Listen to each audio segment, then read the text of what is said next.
Buying a digital mixer isn't just about the features. The real question is, does it allow you to create great sound without friction? We see this all the time with the churches we work with. On paper, a mixer might check all the boxes, but week to week, it slows teams down, complicates simple tasks, and gets in the way of the workflow. So if you bought a QU5, 6, or 7 today, would it make your job of creating a great mix easier? So let's talk about the stuff that actually matters. What's it really like to live with this mixer every week? And where does that experience start to break down? I'll also compare it to what I see as its biggest competitor, so you'll have some real context by the end. Now, I'm not going to walk through every technical spec here. If you want the nerdy details, we've put together a free mixer comparison cheat sheet, and that's linked in the description. When it comes to day-to-day use, the biggest strength of this mixer is simplicity. But simplicity only matters if it actually saves you time. So where does the QU make things faster, and where does it slow you down?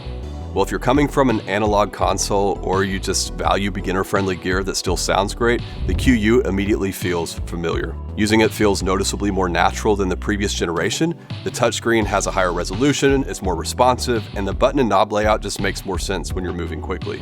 One of the clearest examples of that is I/O routing. Now, from the I/O menu, you can see all 32 available inputs, assign a source to each one, and then place it on any channel strip you want, and then name it and color it. That change alone fixes one of the most frustrating parts of the old QU, and it has a ripple effect on how fast you can build and adjust a mix under pressure.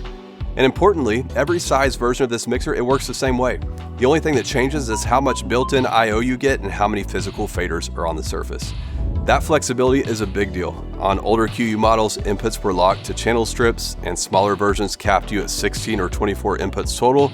This completely removes that limitation. Simple is great, but does the QU still hold up when things get a little more demanding? Saving scenes and channel processing is straightforward and easy to understand, even for newer users. You can move between setups quickly without feeling like you're fighting the console. Now, you only get 6 effect slots, which doesn't sound like much on paper, but each one has its own dedicated return, so you're not burning mix buses just to run effects. Now, physically, the console feels great. The faders, the knobs, the buttons, they feel exactly how you would expect from an Allen Heath, and the whole board just feels solid, confidence-inspiring, especially when you're moving fast. You also get some meaningful upgrades here. The sample rate jumps from 48 kHz on the outgoing QU to 96 kHz, something that used to require stepping up to the SQ series.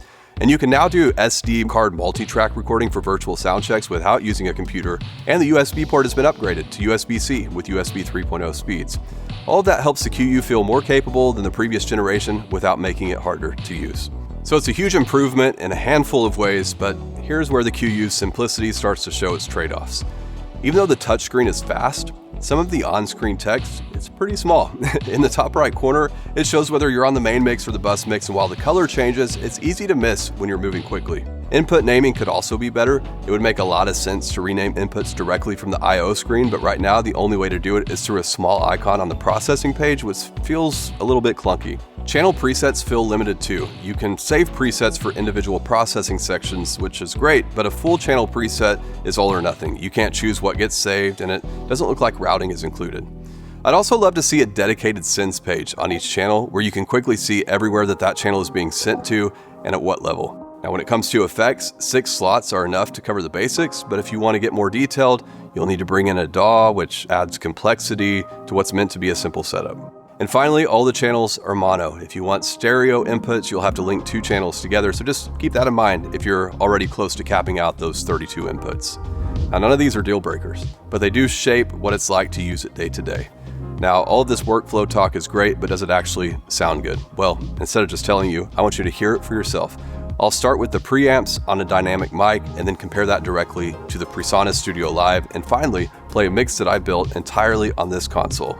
We're about to play those examples, but I just wanted to say a quick thanks to Sweetwater for sponsoring this video. You can find a link to both of these mixers down in the description. Purchasing through Sweetwater supports the channel and gives you access to their incredible customer service. I highly recommend it. All right, now let's listen to these examples. It's your breath in our lungs, so we pour out our praise. We pour out our praise.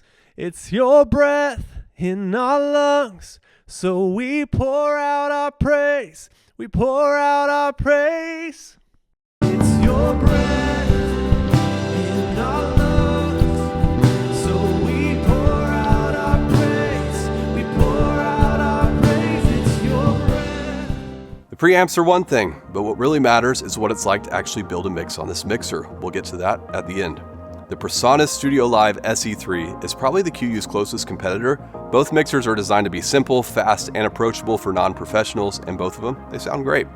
Where they start to separate is in feel. In my experience, the QU has the edge in build quality, processing speed, and overall polish. It feels more refined when you're moving quickly, especially with volunteers and limited rehearsal time. That does come at a cost. The mixers themselves are priced similarly, but the Allen Heath ecosystem, like stage boxes, personal mixers, they're going to cost more than the PreSonus. So the choice really comes down to what you're optimizing for. If you care most about consistency, speed, and sound quality, the QU is the better fit, but if you're trying to keep the overall ecosystem cost as low as possible, the StudioLive makes a lot more sense.